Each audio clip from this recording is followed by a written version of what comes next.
हो सकता है सर एक मूल ऐसा हो जो दोनों में कॉमन हो, क्या हो सकता है दोनों मूल ही क्या है, उभयनिष्ठ हैं। दो संभावनाएं हो सकती हैं।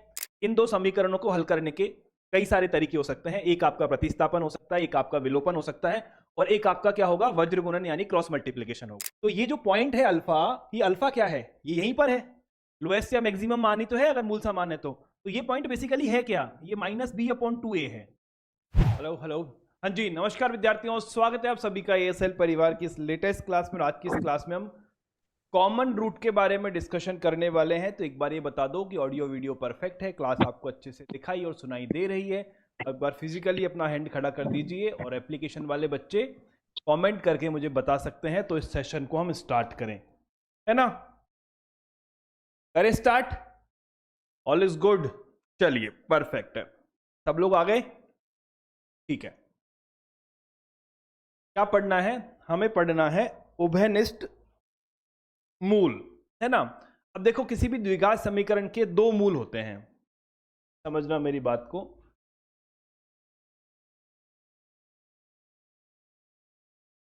उभयनिष्ठ मूल हमें पढ़ना है, इसका मतलब क्या हुआ, इसका मतलब ये हुआ कि दो क्वाड्रेटिक इक्वेशन आपको दे रखी है।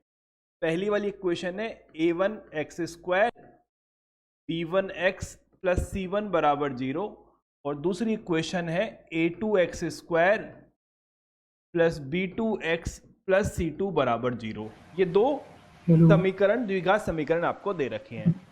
अब ये पहली वाली समीकरण के अधिकतम दो हल हो सकते हैं, दूसरी वाली समीकरण के भी अधिकतम दो हल हो सकते हैं, ये तो अब कॉमन सेंस की बात है। तो अगर मैं उभयनिष्ठ मूल की बात करूं या कॉमन मूल की बात करूं, इसका मतलब क्या होगा, कॉमन रूट का मतलब होगा सर एक ऐसा नंबर जो इसका भी रूट हो और इसका भी रूट हो, ठीक है ना। उभयनिष्ठ मूल मतलब ऐसा मूल जो दोनों समीकरण का मूल है, ठीक बात है।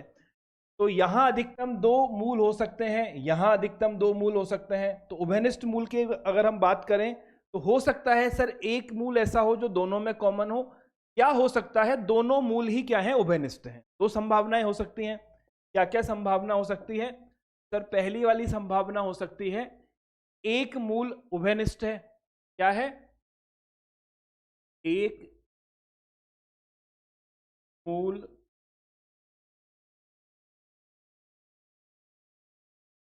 उभयनिष्ठ हो, या संभावना हो सकती है दोनों ही मूल उभयनिष्ठ हो, ठीक है। तो मैंने ये मान लिया कि जो उभयनिष्ठ मूल है वो अल्फा है, माना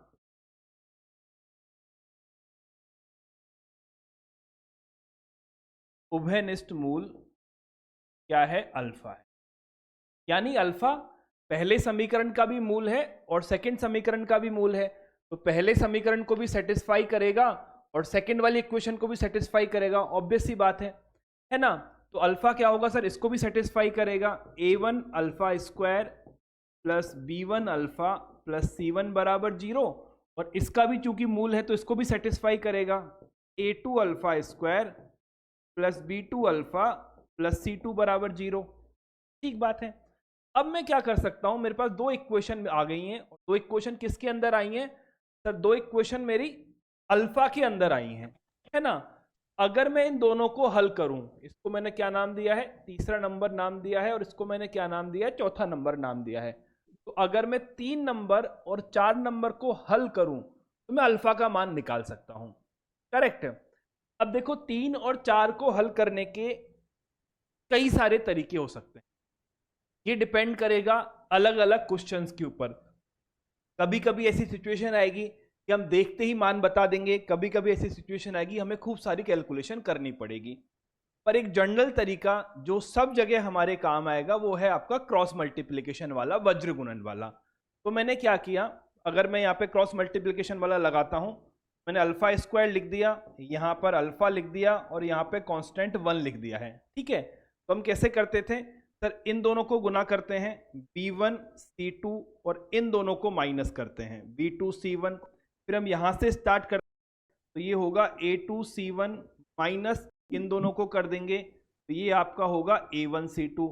1 के केस में हम पहले इन दोनों को गुना करते हैं a1 b2, और फिर इन दोनों को गुना करके माइनस करते हैं a2 b1, ठीक है। जिनको ये नहीं आता वो बेसिक मैथमेटिक्स में हमने पढ़ा होगा। पढ़ा है ना बेसिक मैथमेटिक्स में? मैंने पढ़ाया है? नहीं पढ़ाया? अरे नालायकों, पढ़ाया होगा यार, सच्ची सच्ची बताओ, नहीं नहीं पढ़ाया? पढ़ाया था सर। नहीं पढ़ाया। पढ़ाया है सर, पढ़ाया है। हाँ ठीक है, देखो मैं यहाँ शॉर्ट में ही समझा देता हूँ आपको।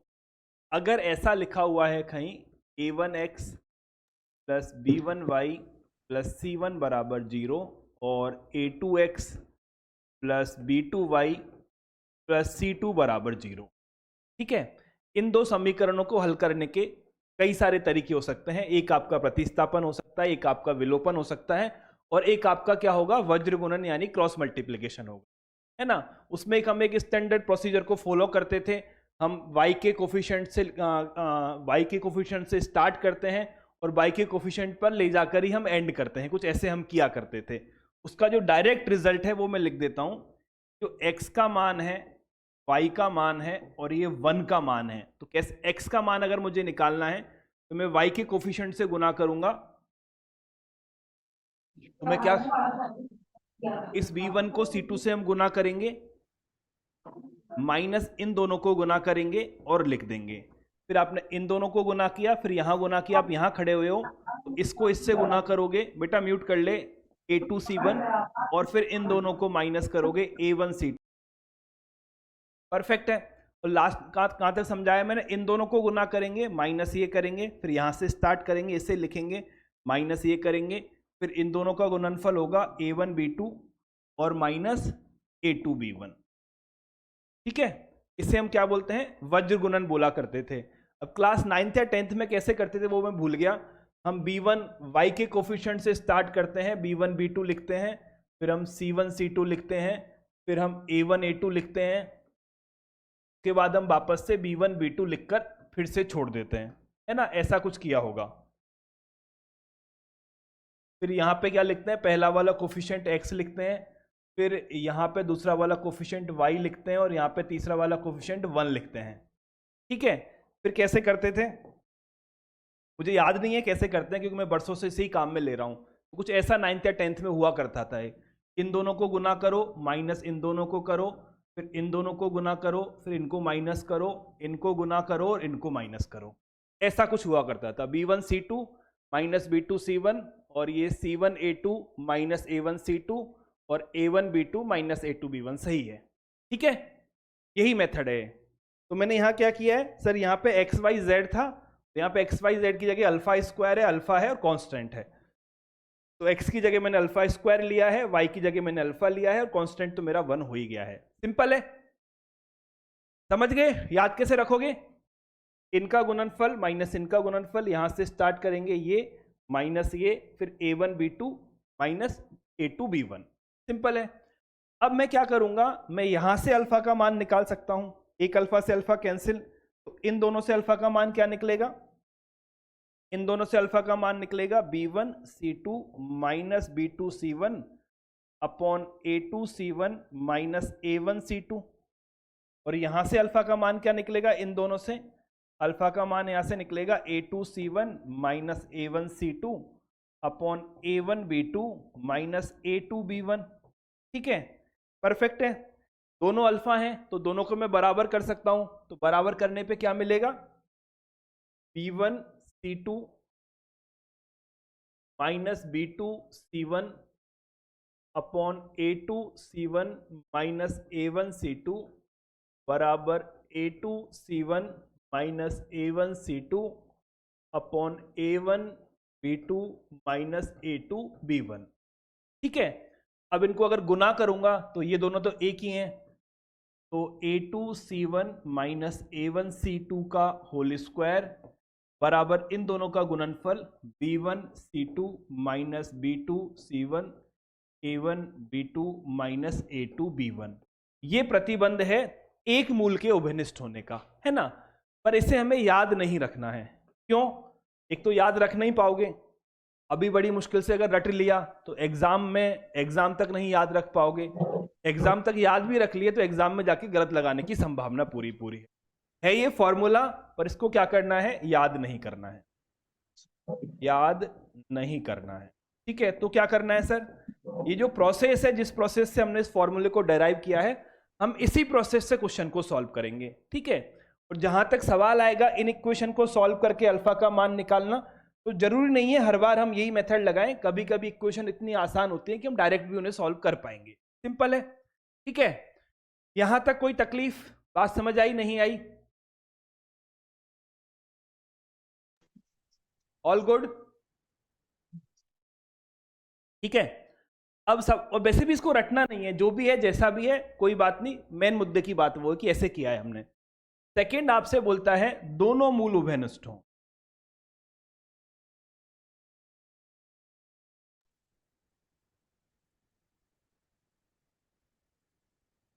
अब दोनों मूल उभयनिष्ठ होने का क्या मतलब है, दोनों समीकरण एक ही हैं, इसी गुणांक से क्या कहते हैं मल्टीप्लाई कर रखा होगा, बस इतना सा फर्क होगा।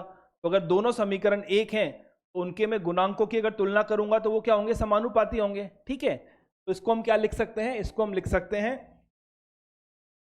a1 अपॉन a2 बराबर b1 अपॉन b2 बराबर c1 अपॉन c2, और इसे हमें याद रखना है, और ये तो याद है हमें वैसे भी। दोनों मूल के उभयनिष्ठ होने का कंडीशन क्या है कि x के गुणांकों का अनुपात y के गुणांकों का अनुपात, और जो आपका क्या बोलते हैं कांस्टेंट का अनुपात है, वो क्या होगा, समान होगा। क्या बोल रहा है बेटा? में अल्फा नहीं होगा। क्या बोल रहा है? A1/A2 B1/B2 C1/C2 equal alpha नहीं होगा। नहीं नहीं, इक्वल लैम्डा के कुछ होगा, तो कुछ भी मान हो सकता है, वो किसके बराबर होगा उससे फर्क क्या पड़ रहा है, कुछ भी मान हो सकता है बराबर लेके। ठीक है, चलिए बढ़े आगे, सवाल सॉल्व करें अब। चलिए, P तथा Q याद कीजिए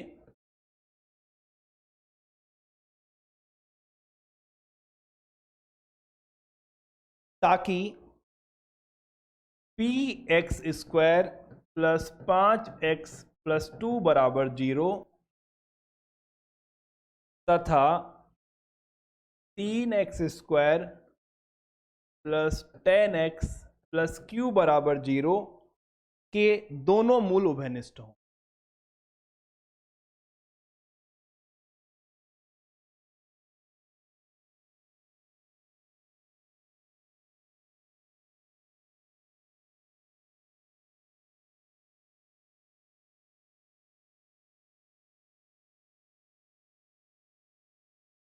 बनाओ, निकालो, ये तो आसान है, इसमें तो कोई बहुत ज्यादा मुसीबत वाली बात नहीं है, निकालो। P=-3/2 Q=-4। देखते हैं अभी। तो दोनों मूल उभयनिष्ठ होने का मतलब क्या है सर, देखो P, यहां पे एक्स स्क्वायर का गुणांक P है, वहां पर एक्स स्क्वायर का गुणांक 3 है, यहाँ पे x का गुणांक 5 है, वहां पे x का गुणांक कितना है, 10 है, यहाँ पे अचर पद 2 है, सेकंड में अचर पद कौन है, q है। तो मुझे मिल गया है p/3 बराबर 1/2 बराबर 2/4, सॉरी 2/q। ठीक है, तो यहां से p का मान अगर इन दोनों को लेते हो तो p का मान क्या मिलेगा, 3/2 मिलेगा, अगर इन दोनों को लेते हो तो q का मान क्या मिलेगा, 4 मिलेगा। बेटा सब पॉजिटिव था, नेगेटिव कहां से आंसर लेके आया जो बता के गया था मुझे, सब सारे कोफिशिएंट पॉजिटिव है, फिर नेगेटिव कहां से लाए?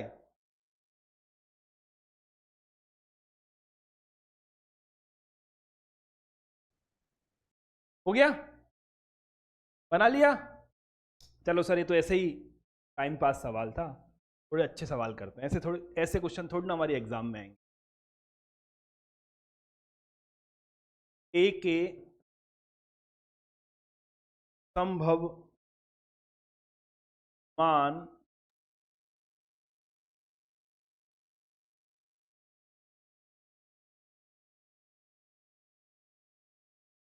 याद कीजिए जिसके लिए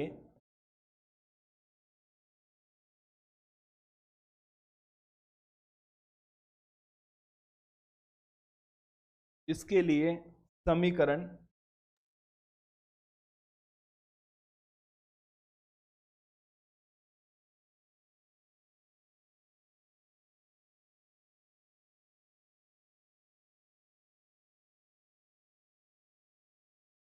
ए के संभव मान ज्ञात कीजिए जिसके लिए समीकरण X square plus A X plus one बराबर 0 तथा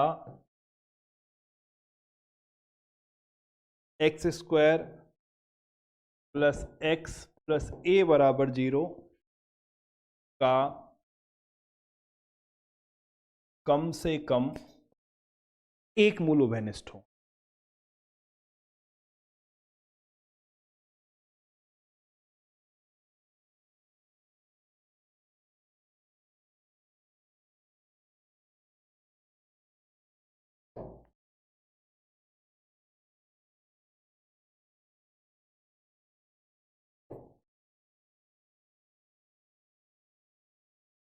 परफेक्ट है।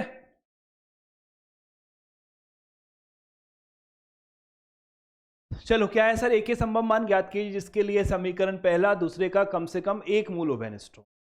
तो मैंने मान लिया, माना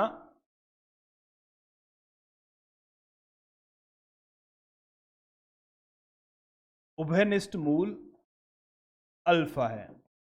ठीक है, क्या माना है कि उभयनिष्ठ मूल अल्फा है, तो अल्फा इन दोनों इक्वेशन को सेटिस्फाई करेगा। तो मुझे क्या मिलेगा, मुझे मिलेगा alpha square plus A alpha plus 1 बराबर 0, और मुझे मिलेगा alpha square plus alpha plus A बराबर 0।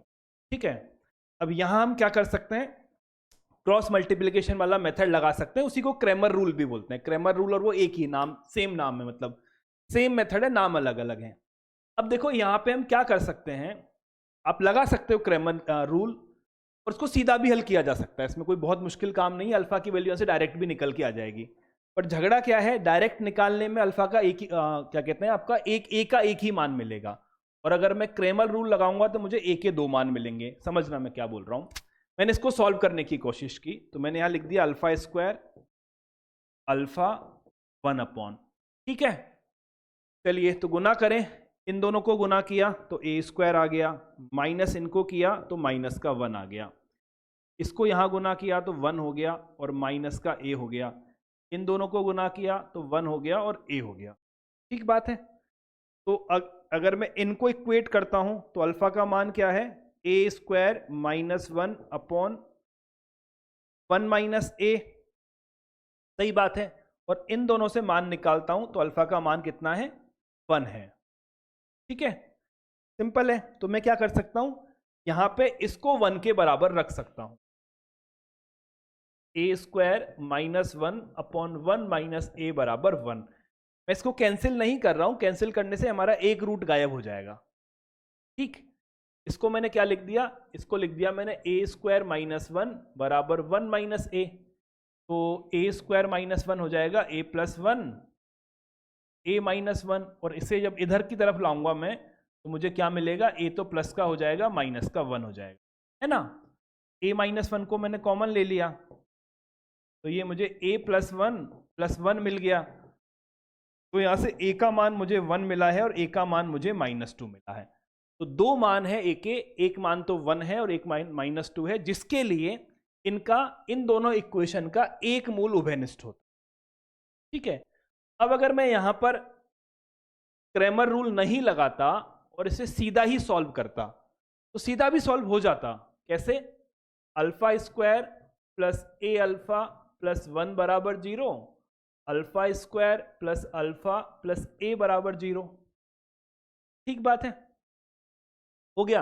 अब मैंने क्या किया, एक में से 2 को माइनस कर दिया, तो मुझे क्या मिला, मुझे यहां से मिल गया है sir A alpha minus alpha plus 1 minus A बराबर 0, है ना। तो यहां से मैंने क्या किया, अल्फा कॉमन ले लिया तो ए माइनस 1, और माइनस अगर मैं कॉमन ले लेता हूं तो मुझे क्या मिल गया, ए माइनस 1 बराबर 0 मिल गया। तो मेरा ए माइनस 1 आ गया और अल्फा माइनस 1 बराबर 0 आ गया। ए का मान 1 या अल्फा का मान 1 आया है। ठीक है, सिंपल है। अल्फा का मान 1 अगर उठा के मैं यहां पे रखूंगा तो मुझे ए की वैल्यू क्या मिलेगी, -2 मिलेगी। ये अल्फा क्या है, इसको सेटिस्फाई करेगा, तो अल्फा का मान 1 अगर मैं उठाकर यहां रख देता हूं तो मुझे क्या मिलेगा, तो मुझे यहाँ से मिल जाएगा 1 प्लस ए प्लस 1 बराबर 0, तो यानी ए की वैल्यू मुझे यहाँ से माइनस की 2 मिल गई। ऐसे भी किया जा सकता है। आगे बढ़े, ऑल इज गुड, समझ आई बात, नहीं समझ आई? समझ गए, आगे से हट जाऊं? चलो आ जाओ, अगला सवाल बनाते हैं।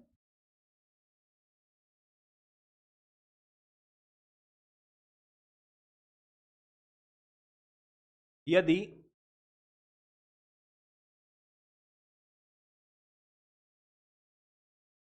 समीकरण X square minus A X plus B बराबर 0 तथा X square minus C X plus D बराबर 0 का एक मूल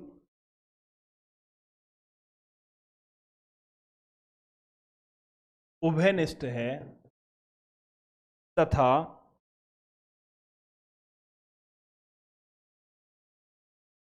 द्वितीय समीकरण के मूल समान हो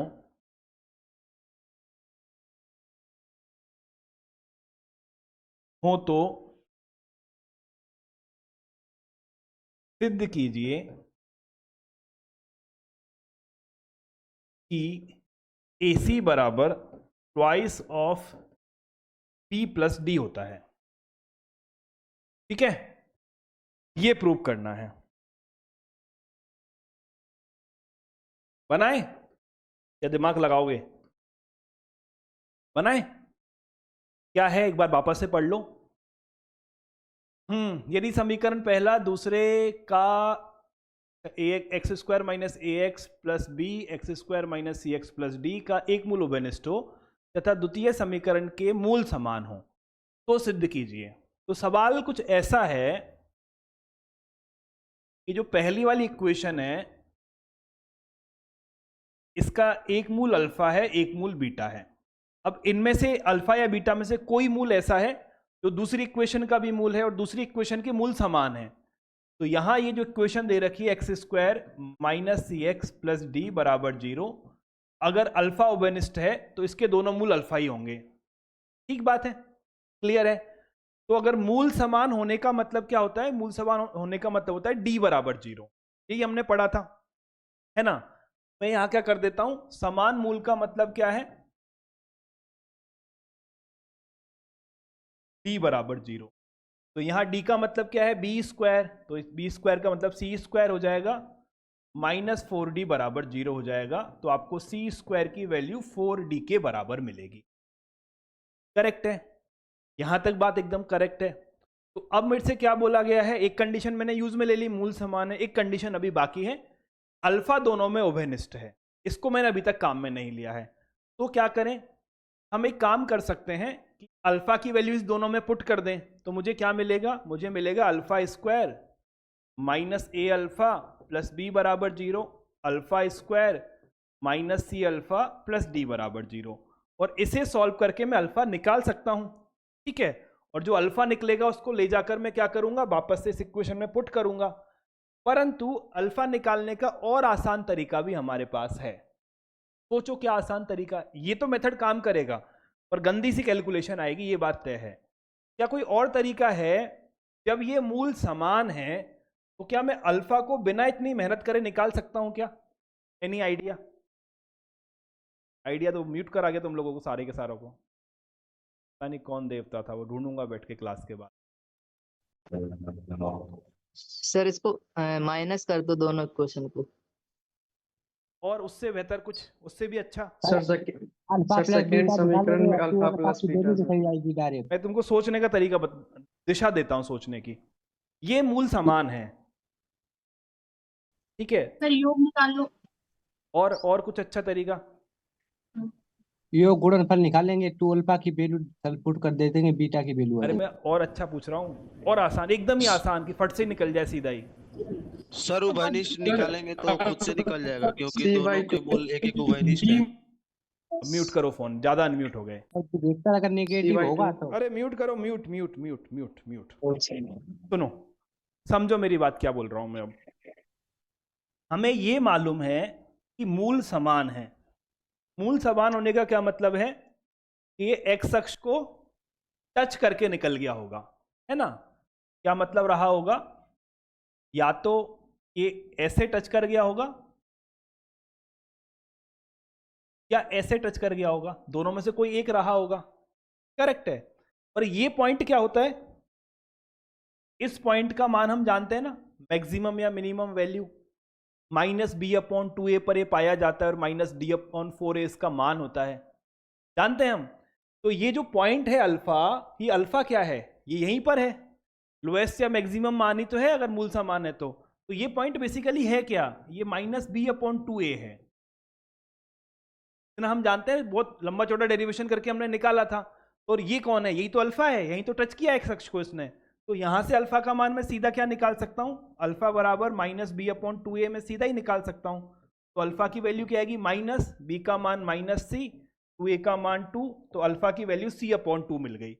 यहां से हम करते माइनस इसको करते तो गंदी सी कैलकुलेशन आती है। देखो, अगर माइनस करोगे तो माइनस का a प्लस का c अल्फा आएगा और b - d बराबर 0 आएगा। अल्फा का मान मुझे b - d और अपॉन ये नेगेटिव हो जाएगा, या इसमें से नेगेटिव कॉमन ले लो, c - a, ऐसा कुछ भयंकर सा मान मुझे अल्फा का यहाँ मिलता। फिर मैं इस अल्फा को ले जाकर यहाँ पुट करता, फिर इसको ऐसे सॉल्व करने की कोशिश करता। पर चूंकि मेरे पास रिजल्ट है तो जो मुझे थोड़ा सिंप्लीफाइड आंसर दे सकता है। करेक्ट है। मैंने क्या हुआ, अल्फा डायरेक्ट c/2 निकाल लिया। तो अब हम क्या करें, बस ये जो अल्फा ले जाकर यहां पुट कर दो। इसको मैं हटा देता हूं साइड में से, ये हमने यूज में नहीं लिया है, ले सकते थे। अल्फा का मान इक्वेशन 1 में रखने पर कौन है, अल्फा स्क्वायर, तो c²/4a c/2 प्लस b बराबर 0। ठीक है, लघुत्तम ले लो तो क्या मिलेगा, c² - 2ac प्लस 4b बराबर 0। और c² का मान 4d के बराबर है, तो इसको आप लिख सकते हो 4d - 2ac प्लस 4b बराबर 0। 2 का भाग लगा दो, ac को एक तरफ ले जाओ तो आपको मिलेगा ac बराबर twice of b plus d। हो गया प्रूफ। यदि ax² plus bx plus c बराबर 0 तथा bx² plus cx plus a बराबर 0 के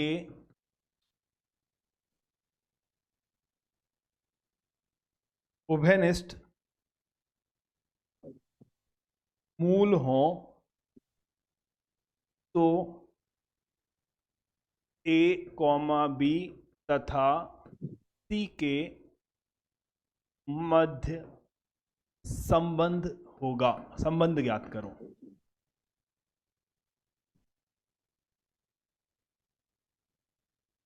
ax² plus bx plus c, bx² plus cx plus a। ठीक है, जिनको समझ आ गया है वो इस सवाल पे आ जाएं। इन दोनों का क्या है सर, इन दोनों के उभयनिष्ठ मूल हैं। तो मुझे क्या करना है, मुझे ए, बी और सी के बीच में रिलेशन एस्टेब्लिश करना है। तो कोई बात नहीं, करते हैं रिलेशन एस्टेब्लिश। हमने क्या मान लिया है, हमने मान लिया है कि अल्फा है जो इसका कॉमन रूट है। माना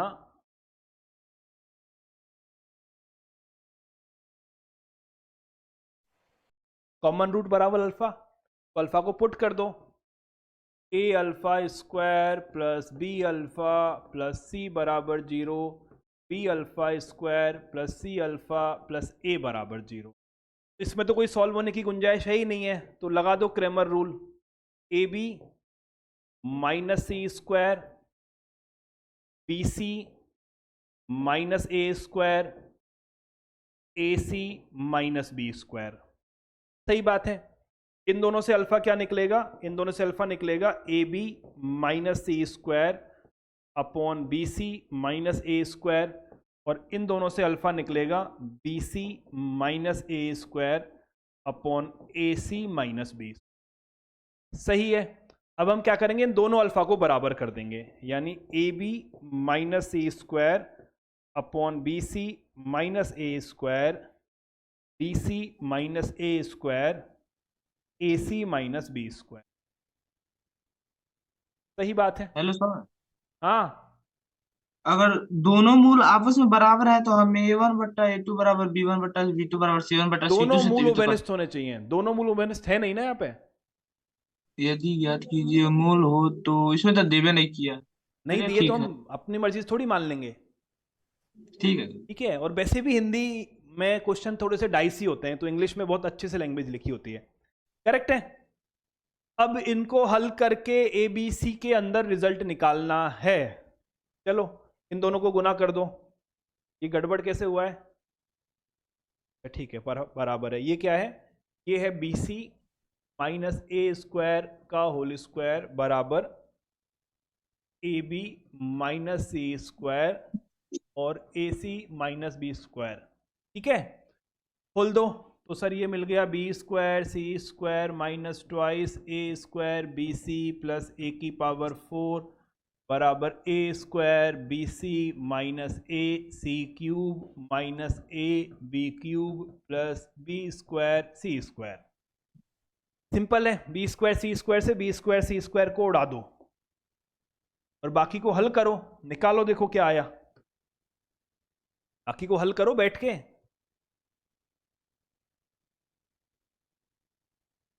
क्या करें सर? सबको एक तरफ ले आऊं?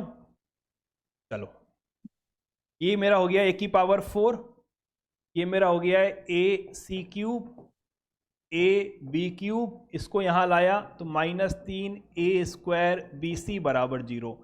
ए को कॉमन निकाल दूं तो A cube plus B cube plus C cube minus 3ABC बराबर 0। तो या तो ए का मान 0 होगा, वैसे ए का मान 0 हो नहीं सकता है ना। ए का मान 0 होगा तो ये इक्वेशन द्विघात बचेगी नहीं, तो ये तो संभव नहीं है। तो अगर ए का मान 0 नहीं है तो A cube plus B cube plus C cube की वैल्यू थ्राइस ABC के बराबर रही होगी। हो गया? बढ़ूं आगे?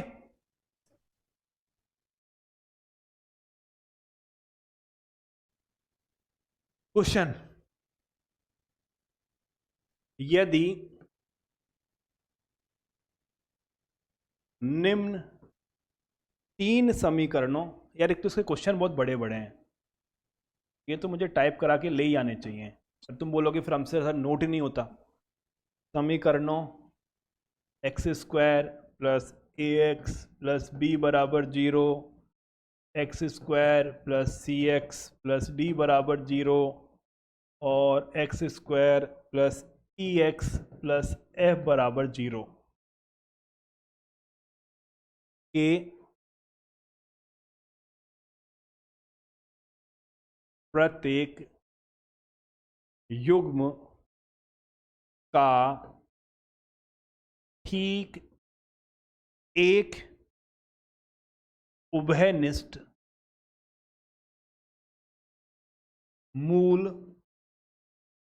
तथा, है ना, सभी 3 समीकरणों का कोई उभयनिष्ठ मूल नहीं है तथा सभी 3 समीकरणों में कोई मूल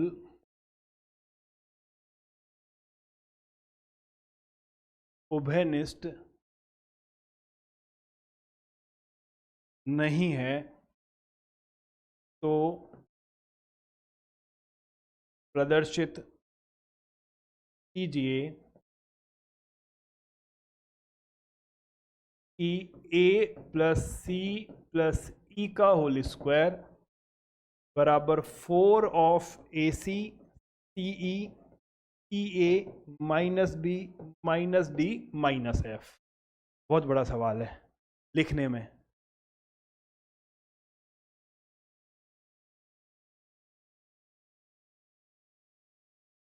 ठीक है, बनाओ। सवाल समझा देता हूं क्या मतलब है इसका। इसका मतलब 3 इक्वेशन हमें दे रखी हैं, 3 में से कोई भी 2 समीकरण उठाओगे तो उनमें एक मूल उभयनिष्ठ होगा, पर तीनों के अंदर कोई भी मूल उभयनिष्ठ नहीं है। मतलब 2 समीकरण लोगे तो एक मूल उभयनिष्ठ होगा, पर अगर तीनों को लेते हो तो कुछ भी उभयनिष्ठ नहीं है, यानी 2-2 के जोड़े में उभयनिष्ठ मूल है। तो हमको क्या करना है, एक एक्सप्रेशन दे रखा है, इसको प्रूव करना है ना। तो ये जो सवाल हमको दे रखा है, अगर हम इसको लिखें तो ये क्या हुआ, x square plus A X plus B बराबर 0। इसके मैंने 2 मूल मान लिए हैं, एक मूल अल्फा है, दूसरा मूल बीटा है ना। फिर मैंने दूसरी इक्वेशन को उठाया, एक्स स्क्वायर प्लस सी एक्स प्लस डी बराबर 0। अब इन दोनों में एक मूल उभयनिष्ठ है, तो मैंने बीटा को उभयनिष्ठ मान लिया और बाकी के मूल को गामा बोल दिया है। तीसरी इक्वेशन क्या है, एक्स स्क्वायर प्लस ई एक्स प्लस एफ बराबर 0। इन दोनों में भी एक उभयनिष्ठ है, तो मैंने गामा को उभयनिष्ठ मान दिया है। करेक्ट है। और पहले और तीसरे में भी एक उभयनिष्ठ है। सवाल क्या बोलता है, कोई से 2 उठा लो, एक मूल कॉमन है। तो इन दोनों में मैंने कॉमन बीटा को ले लिया, इन दोनों में कॉमन मैंने गामा को ले लिया। अब इन दोनों में भी एक मूल कॉमन है, तो ये गामा और बीटा तो बराबर हो नहीं सकते। तो अगर ये अल्फा है तो लास्ट में भी मुझे मूल क्या मिलेगा, अल्फा मिलेगा। तो हर एक 2 के पेयर में तो कॉमन है, पर तीनों में कोई भी कॉमन नहीं है। ठीक है, तो यहां से मुझे क्या इंफॉर्मेशन मिली है, यहां से मुझे मिल गया है अल्फा प्लस बीटा बराबर -a और अल्फा इंटू बीटा बराबर प्लस का बी। यहां से मुझे मिलेगा बीटा प्लस गामा बराबर -b और बीटा गामा बराबर d। और यहां से मुझे मिलेगा अल्फा प्लस गामा बराबर -e और अल्फा गामा बराबर प्लस का f। ठीक है, क्लियर है। अब क्या मेरे से पूछा गया है, मेरे से पूछा गया है, तो मैंने क्या किया, इस एक्सप्रेशन को प्रूव करना है, तो मैंने लेफ्ट हैंड साइड को पहले ले लिया है। ये कौन है, ए सी ई का होल स्क्वायर है। ए कितना है सर, ए ये रहा। तो ए का मान मेरे पास है माइनस अल्फा माइनस बीटा, सी का मान मेरे पास है माइनस बीटा माइनस गामा, और ई का मान मेरे पास है माइनस अल्फा माइनस गामा का होल स्क्वायर। तो ये 2 अल्फा 2 बीटा 2 गामा आ गया, माइनस के 2 को मैंने बाहर निकाल दिया, तो ये मुझे मिल गया है 4 alpha plus beta plus gamma का होल स्क्वायर। परफेक्ट है। टिल नाउ कोई दिक्कत हमें नहीं है। आगे क्या हुआ, अब चाहो तो इसको एक्सपेंड करो और यहां तक लेके जाओ, तो थोड़ा मुश्किल लग रहा है, तो राइट हैंड साइड को भी पकड़ लेते हैं। सर 4 कैसे आए? किसने बोला, देख चेक कर, यहां से यहां 4 नहीं आएगा तो क्या आएगा, करना सॉल्व एक बार, एक स्टेप एक्स्ट्रा लिख के सॉल्व कर, फिर देख क्या आता है।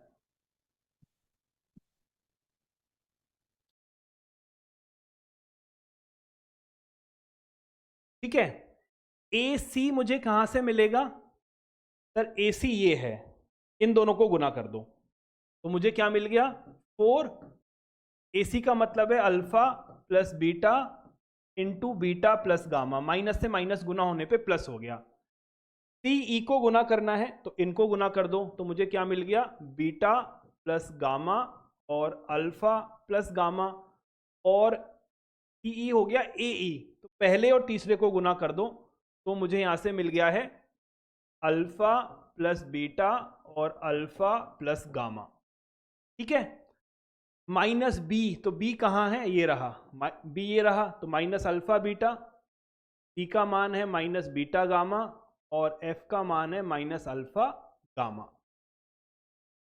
इजी है। अब इसको गुना करना है और गुना करके उसके बराबर लाना है। तो देखो थोड़ा सा स्मार्टली खेलना, ये अल्फा बीटा है, अल्फा बीटा से अल्फा बीटा कैंसिल हो जाएगा, अल्फा गामा कैंसिल हो जाएगा, तो एक तो बीटा स्क्वायर यहाँ से मिलेगा और एक बीटा गामा कैंसिल हो जाएगा। तो इस पहले वाले ब्रैकेट को गुना करूंगा तो बीटा स्क्वायर मिलेगा और ये तीनों टर्म कैंसिल हो गए। यहाँ आ जाओ तो सर मुझे यहाँ एक तो मिलेगा अल्फा बीटा, एक मुझे मिलेगा बीटा गामा, एक मुझे मिलेगा अल्फा गामा और एक मुझे मिलेगा गामा स्क्वायर जो मैंने यहाँ लिख दिया। इनको गुना करूंगा तो एक तो अल्फा स्क्वायर मिलेगा जो मैंने यहाँ लिख दिया है, एक बीटा अल्फा मिलेगा यानी अल्फा बीटा है तो ये 2 गुना हो गया है,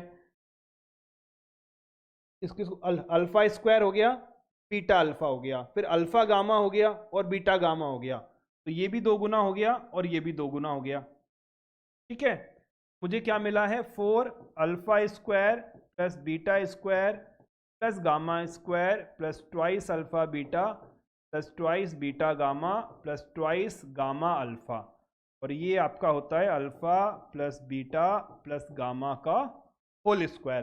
तो left hand side right hand side बराबर है, मतलब सवाल हमारा प्रूव हो गया है। ठीक बात। कैलकुलेशन अगर यहां से यहां कैसे आया समझ नहीं है तो पूरा गुना कर लेना, काट लेना, पीट लेना। बढ़े आगे अब, चलो देख लिया, चलो हो गया क्वेश्चन। यदि किसी P, Q, R belongs to वास्तविक संख्याएं सभी धनात्मक या सभी ऋणात्मक नहीं है, ठीक है, के लिए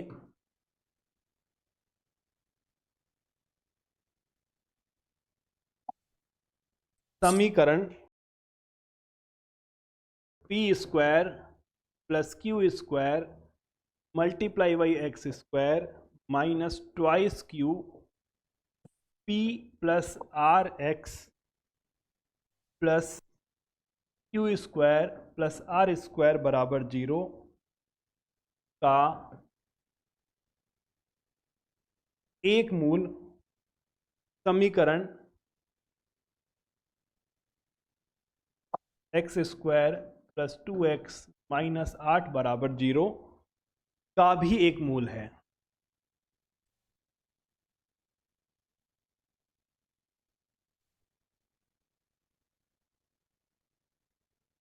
तो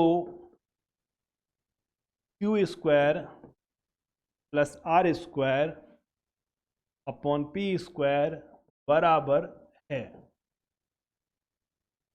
ये हमारा सवाल है, पूछा गया हमसे JEE 2022 के अंदर।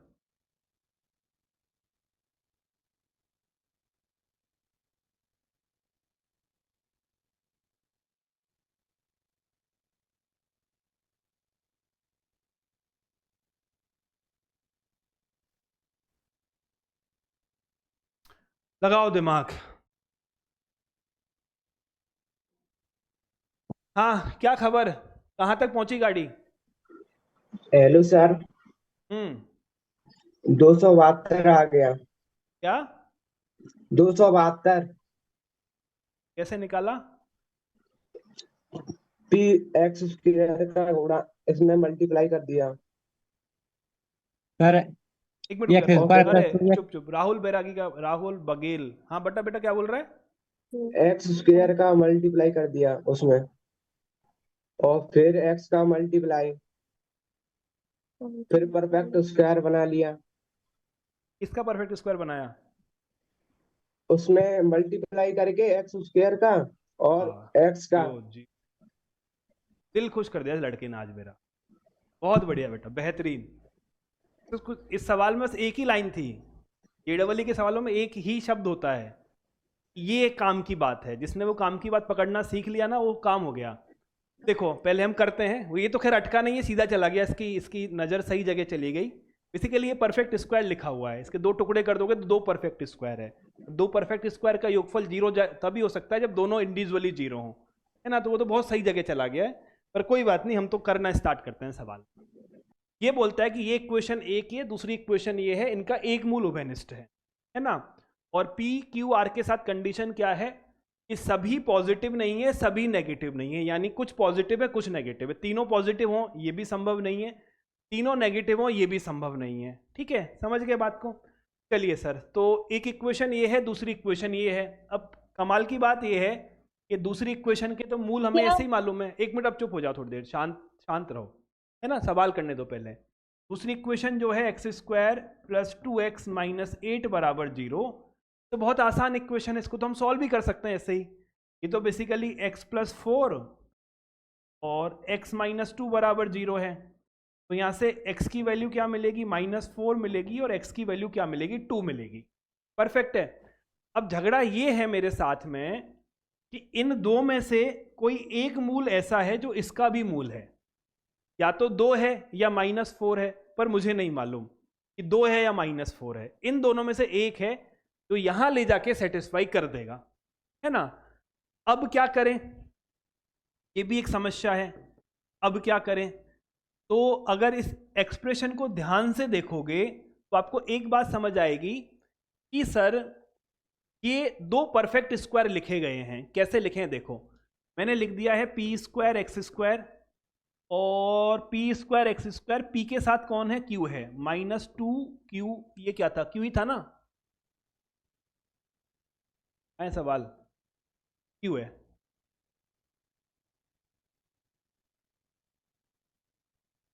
परफेक्ट है, तो ये आ गया मेरे पास 2qpx, तो मेरे काम का q है, तो मैंने q² को इसके साथ लिख दिया।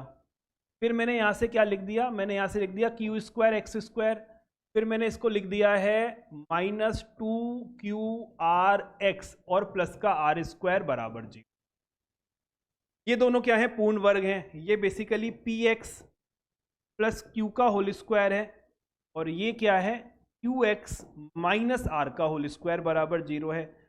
अब ये तो बहुत कॉमन सेंस की बात है ना, हम पहले भी कर चुके हैं इसको, तो हम बोर्ड में भी पढ़ते हैं कि दो वर्ग हैं, दो वर्ग को जोड़ा और 0 आ गया।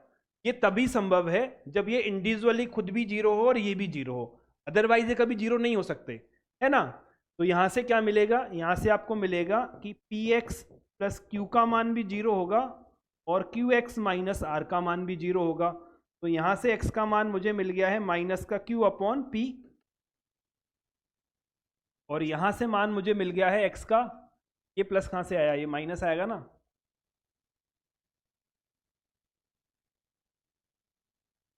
ये मान मुझे मिल गया है px - q बराबर, अरे px - q = 0, तो यहां से x का मान मिल गया है q/p, और यहां से x का मान मिल गया है r/q, तो मुझे मिल गया है q/p = r/q। ठीक है, अब क्या करें, फिर से समस्या आ गई खड़ी हुई।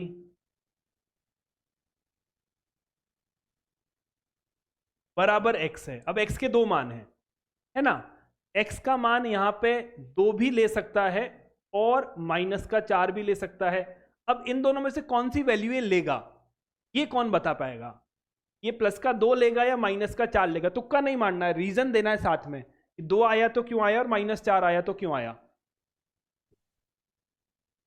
सर 2 हेलो सर, -4 होगा क्यों, क्योंकि सर जब तीनों का चिन्ह बराबर नहीं है परफेक्ट है, ठीक है, तब ये तो संभव होगा। तभी ना तो ये सभी धनात्मक हैं ना ये सभी ऋणात्मक हैं, सभी ऋणात्मक होने से भी, हाँ ठीक है, इनका मतलब क्या है, 3 संख्याएं हैं, 1 2 3, है ना। ये कौन है, ये आपका p है, ये p है, ये q है, ये r है। तो या तो ये पॉजिटिव है, ये दोनों नेगेटिव है, या फिर क्या होगा, अच्छा ऐसे लिख लो, या तो 2 पॉजिटिव 1 नेगेटिव है, या 1 पॉजिटिव 2 नेगेटिव है। ना तो तीनों पॉजिटिव हो सकती हैं और ना ही तीनों नेगेटिव हो सकती हैं।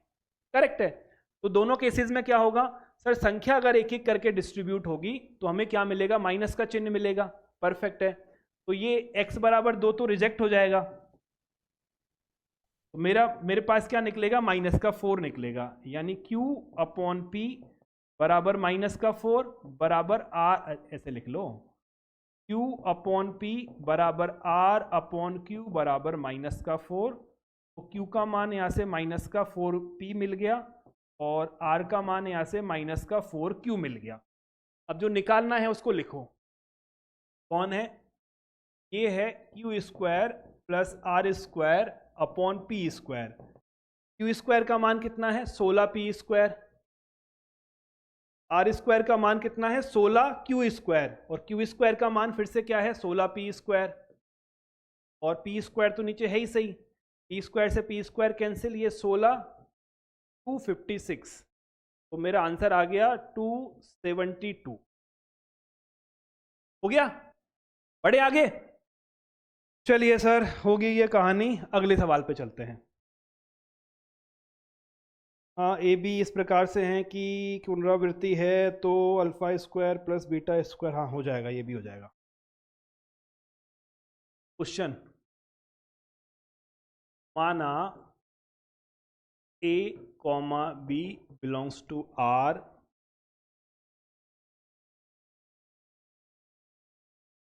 इस प्रकार है कि समीकरण ax square minus 2bx plus 15 बराबर 0 का एक पुनरावृत्ति मूल, रिपीटेड रूट, ठीक है, अल्फा है। यदि अल्फा तथा बीटा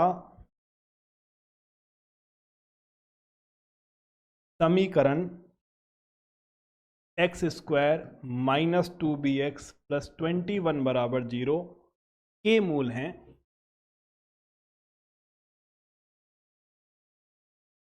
तब alpha square plus beta square का मान ज्ञात कीजिए। JEE 2022।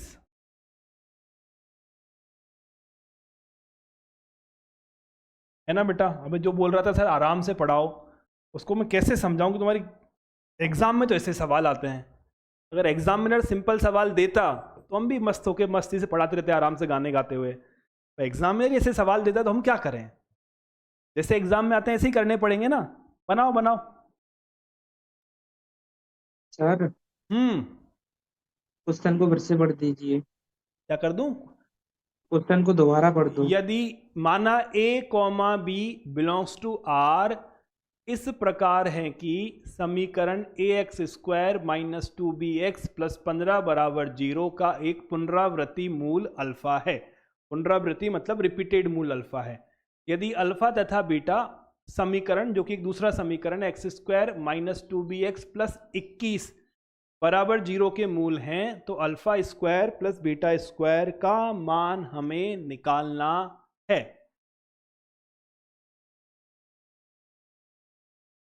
करो थोड़ी बहुत माथाफोड़ी। तो सवाल सब बनाएंगे, चाहे गलत बनाएं। साथ में मेरी क्लास में एक रफ कॉपी लेके बैठा करो जिसमें कुछ कुछ कुचड़ने करते रहो। दिमाग और पेन रुकना नहीं चाहिए। सवाल हो ना हो वो अलग बात है।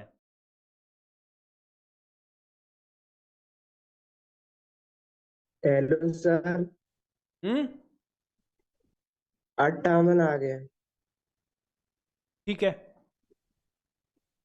बेटा, तू ईमानदारी से बता दे, मैं सवाल कर रहा है ना? जी सर। बेईमानी नहीं कर रहा ना? खाए आदमी खाए, पढ़ तो रहा है, लग शक्ल तो पढ़ने वाली है। नहीं, अच्छा ही आंसर है और बहुत बहुत फास्ट निकाला है वो भी है।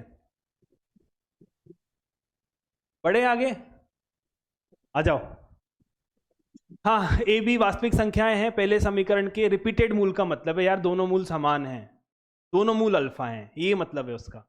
पुनरावृत्ति मतलब अल्फा ही बार बार रिपीट हो रहा है, तो बार बार क्या होगा? 2 बार रिपीट होगा। तो ये बोल रखा है कि ax square minus 2bx plus 15 बराबर 0 के 2 मूल हैं। एक मूल अल्फा है और दूसरा मूल क्या है? अल्फा है। ठीक है। हाँ, एक रीजन हो सकता है ये क्वेश्चन कैप्सूल बुक के अंदर डले हुए हैं, PYQ सारे ही डाले हुए हैं मैंने। तो अगर आप कैप्सूल बुक किसी ने सॉल्व कर दी होगी हिम्मत करके तो उसको मदद मिल सकती है, पर उसके लायक अभी मतलब अगर आपके पास एक्सेस टाइम है तो ही कर सकते हो, अदरवाइज तो होमवर्क से ही फुर्सत नहीं मिलेगी। चलिए, तो ये तो आ गया मेरा। एक दूसरा समीकरण और है मेरे पास में जो x² माइनस 2bx प्लस 21 बराबर 0 है। इसका एक मूल अल्फा है और दूसरा मूल बीटा है, यानी अल्फा दोनों का उभयनिष्ठ मूल है। मुझे निकालना है alpha square plus beta square. तो ये तो अल्फा प्लस बीटा का whole square minus 2 alpha beta होता है। सही बात है ना, ये तो हमने किया हुआ है। और अल्फा प्लस बीटा का मान मुझे यहाँ से मिल जाएगा, क्या होगा 2b होगा और अल्फा बीटा का मान 21 होगा। तो ये मुझे मिल गया है 2b का whole square minus twice dot 21 यानी 4b स्क्वायर माइनस 42। तो b का मान मुझे चाहिए। अगर b का मान मैं निकाल पाया तो मेरा सवाल सॉल्व हो जाएगा। उसके लिए मेरे पास कितनी इन्फॉर्मेशन मेरे पास है सर? इसके लिए आपके पास 2 इन्फॉर्मेशन अभी है। कौन कौन सी इन्फॉर्मेशन है? इसके मूल समान है यानी इसके रिपीटेड मूल है, तो रिपीटेड मूल में हम d बराबर 0 लगा सकते हैं। इसके मूल अगर समान हैं तो यहाँ पे क्या होगा, d बराबर 0 होगा। d बराबर 0 का मतलब है b स्क्वायर यानी माइनस 2b का whole square minus 4 dot a dot 15 बराबर 0, 4 से 4 कैंसिल। तो यहाँ से मुझे मिल गया है b स्क्वायर बराबर 15a। तो एक इन्फॉर्मेशन तो ये मेरे काम की आ गई है, ठीक है ना। b स्क्वायर का मान कितना आ गया मेरे पास, 15a आ गया। तो एक इन्फॉर्मेशन तो मेरे पास ये काम की है। तो आप चाहो तो इसको ऐसे भी लिख सकते हो, ये 4b स्क्वायर की जगह 60a माइनस 42 आ जाएगा। तो या तो a निकल जाए या b निकल जाए, काम समान है, मतलब काम हो जाएगा हमारा। या मैं यहाँ ये भी लगा सकता हूँ कि इन दोनों का योग करूँगा तो मुझे 2 अल्फा मिलेगा। 2 अल्फा की वैल्यू 2b अपॉन a होगी। तो यहाँ से अल्फा का मान मेरा b अपॉन a निकल के आ गया है। और मूलों का गुणन क्या होगा, अल्फा स्क्वायर होगा जिसका मान 15 अपॉन a के बराबर है। एक इन्फॉर्मेशन ये है, एक इन्फॉर्मेशन ये है, एक इन्फॉर्मेशन ये है। इनमें से कौन कौन काम आएगी मुझे नहीं मालूम, मैं तो बस लिख के रख रहा हूँ, क्या पता कौन सी काम आ जाए। मुझे तो a या b का मान चाहिए, ठीक है। जितना ज्ञान मेरे पास था सब ज्ञान मैंने लिख दिया। अब केवल एक ही काम की चीज रह गई है कि सर इसको तो एनालाइज कर चुके हैं हम, अल्फा दोनों में उभयनिष्ठ है ना। क्या है सर, अल्फा जो है वो दोनों में उभयनिष्ठ है। तो हम क्या करें, उभयनिष्ठ मूल भी पुट कर लेते हैं। क्या है, अल्फा उभयनिष्ठ मूल है। मतलब क्या हुआ सर, यहां से मतलब हुआ a alpha square minus 2b alpha plus 15 बराबर 0 और alpha square minus 2b alpha plus 21 बराबर 0, ठीक है। अब देखो इसमें मुझे क्रैमर रूल लगाने में समझदारी नहीं दिख रही है। क्यों नहीं दिख रही है? इसलिए नहीं दिख रही है कि अगर मैं इन दोनों को माइनस कर देता हूं तो ये b वाला फैक्टर चला गया, एक अल्फा स्क्वायर बचेगा और साथ में a बचेगा और ये कांस्टेंट बचेगा। और अल्फा स्क्वायर और a में ऑलरेडी मेरे पास एक वैल्यू है, इसे मैं काम में ले लूंगा, है ना। तो क्रैमर चाहो तो लगा सकते हो, और JEE में बहुत कम चांसेज है कि क्रैमर लगाने की आवश्यकता आए। ज़्यादातर सवाल बिना उसके ही बनते हैं कि वो ऑब्जर्वेशन बेस्ड सवाल ज़्यादा देते हैं। तो मैंने क्या किया, इनको माइनस कर दिया। तो माइनस प्लस माइनस, तो ये तो कैंसिल हो गया। क्या बचा, यहाँ से मेरे पास बचा है a माइनस 1 अल्फा स्क्वायर और माइनस का 6 बराबर 0। सही बात है, अल्फा स्क्वायर का मान क्या है, ये रहा। मुझे यहाँ से मिल गया है a minus 1 15 upon a minus 6 बराबर 0। अब a का मान यहाँ से निकालो और वहां ले जाकर पुट कर दो, काम खत्म। निकालो सर, ये है 15a माइनस 15 माइनस 6a बराबर 0। a नॉट इक्वल्स टू 0 है, a 0 वैसे भी नहीं हो सकता, इसलिए मैंने उसको भेज दिया। तो 9a बराबर 15 हो जाएगा। यहाँ से क्या मिलेगा, 9a बराबर 15। तो यहाँ से आपको a का मान मिलेगा 5/3। हो गया, a का मान क्या मिलेगा, 5/3। तो 5/3 उठा के यहाँ रख दो। तो 60 इंटू 5/3 माइनस 42, तो 20 पंजे 100, -42 बराबर 58। ये है मेरा आंसर। समझ आया या नहीं समझ आया? हो गया?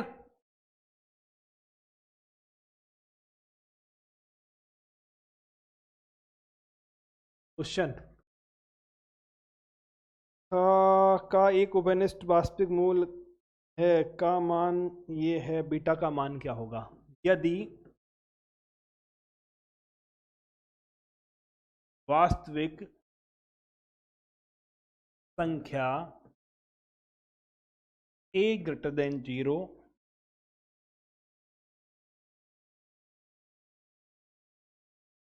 जिसके लिए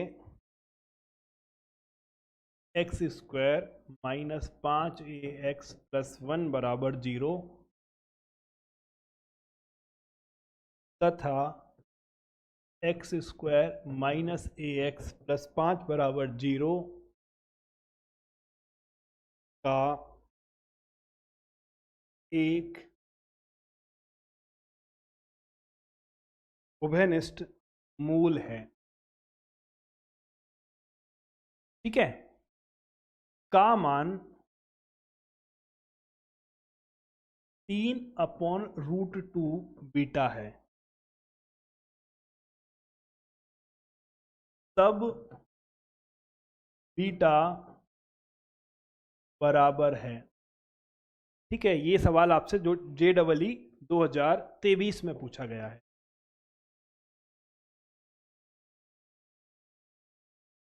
अब इसके ट्रांसलेशन में थोड़ी सी प्रॉब्लम है, मैं एक बार वापस से पढ़ के सुना देता हूं। यदि कोई संख्या है a जो कि 0 से बड़ी है, वास्तविक संख्या है, इस a के लिए ये जो समीकरण है दो, इनका एक उभयनिष्ठ मूल है का मान, ये उभयनिष्ठ मूल का मान नहीं है, ये a का मान है। ये किसका मान है? ये a का मान है। ठीक है, तो मतलब ये हुआ कि a के इस मान के लिए इन दोनों समीकरण का एक उभयनिष्ठ मूल है, तो फिर बीटा का मान आपको बताना है। बात समझ आ गई? बीटा कहां है? बीटा यहां पर है। परफेक्ट है। तो ट्रांसलेशन में ऐसा लग सकता है कि ये उभयनिष्ठ मूल का मान है, वो नहीं है। चलो बनाओ। सर √26/4। तो तुमने काफी हद तक सही कर लिया, छोड़ कुछ गलत कर गया है ना? मेहनत तो काफी की है पर थोड़ा बहुत उल्टा पुल्टा हो गया, तो सही कर, एक बार वापस कैलकुलेशन चेक कर। पूर्णांक में आएगा, इंटीजर आंसर आना चाहिए। हाँ 13 आ गया। परफेक्ट है, सही है। बाकी के निकालो, किस किस का आता है।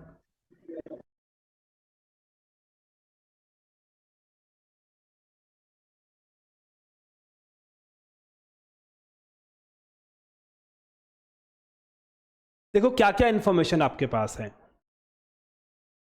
एक संख्या a है, वो कुछ स्पेसिफिक मान रख रही है। वो स्पेसिफिक मान क्या है? कुछ ऐसा अजीब सा मान है 3/√2 बीटा। इस a के लिए दो इक्वेशन के कॉमन रूट हैं, तो कोई इंफॉर्मेशन हमारे पास है नहीं, सिर्फ एक इंफॉर्मेशन है कि रूट कॉमन है। तो पहले उस रूट कॉमन को ही निकाल लेते हैं।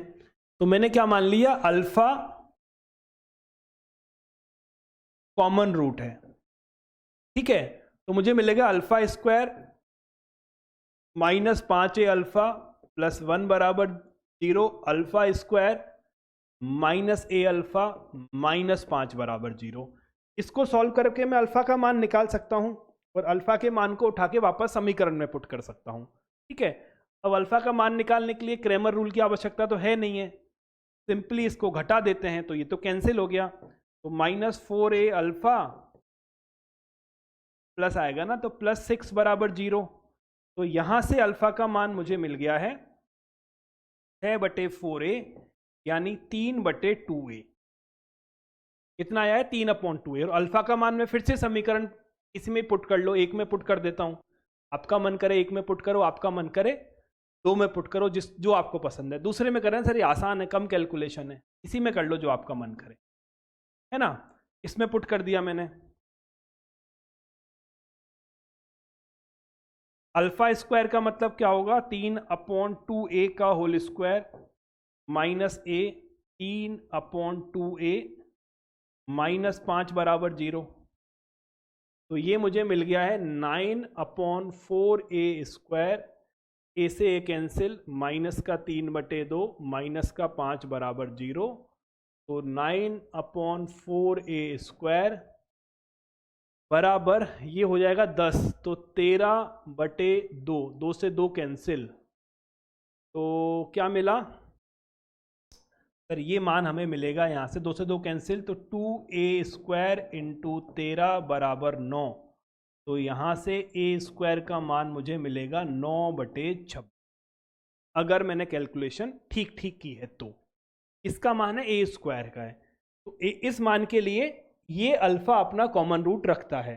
पर हमें सवाल में क्या दे रखा है, हमें सवाल में ये दे रखा है कि जब a का मान कितना है 3/√2 बीटा है तो कॉमन रूट है, यानी ये दोनों a बराबर हैं। तो मैं यहाँ से क्या लिख सकता हूँ, 9/26 बराबर इसका वर्ग कर दो, 9/2 बीटा लिख सकता हूँ, 9 से 9 कैंसिल। तो बीटा का मान आपको क्या मिलेगा, प्लस का 13 मिलेगा। ठीक बात है। तो ये था हमारा कॉमन अल्फा बराबर कैसे आ गया है। इसको माइनस कर दिया ना, क्वेश्चन नंबर 1 में से क्वेश्चन नंबर 2 को माइनस कर दो, तो इसको इधर ले जाओ, हो गया। चलिए अब बात करते हैं होमवर्क की। तो होमवर्क में तो सर हम सब कर चुके हैं, अब तो मतलब लर्नर तो पूरी करने वाले हैं हम मेरे हिसाब से, ऑलमोस्ट केवल मतलब थ्योरी ऑफ इक्वेशन रह गया है हमारा, बाकी तो हमने कर ही लिया सब कुछ। चलिए सर, तो बनाते हैं बात। DPP1 सेक्शन ए में दे चुका हूँ, सेक्शन बी हमने अभी नहीं पढ़ा है, कल पढ़ेंगे। सेक्शन सी हम कर सकते हैं, सेक्शन डी हम कर सकते हैं, और सेक्शन एफ हम कर सकते हैं।